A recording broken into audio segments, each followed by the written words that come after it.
Ayollarni homilador bo'lishida eng asosiy rolni bajarib beradigan bitta vitamin bor, ishoning.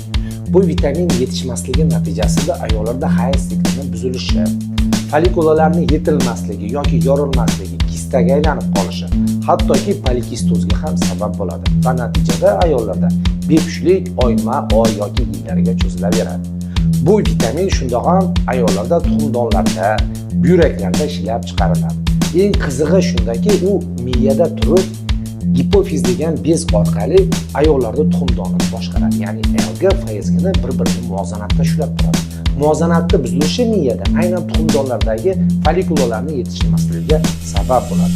Bu vitaminning nomi B8, ya'ni biz buni inazidrol yoki miya inazidrol deymiz. Ko'rsatmalar polikistoz holatlarida, siklda buzilishi, umuman olganda tana vazni oshishi va insulinga bo'lgan sezuvchanlikning buzilishida bo'ladi. Xo'p, buni qachon, qanday qilib, qaysi mahsulotlarda ham yesa bo'ladi? Demak, buni apelsin, yashil sabzavotlar, bundan tashqari yer yong'oq va yong'oq mahsulotlarida juda ham ko'p hisoblanadi. Buni dorixonalarda har xil shakllarda, kapsula yoki bo'lmasam parashok shaklida olishingiz mumkin, lekin eslatib o'taman, bunga ham qarshi ko'rsatma bor.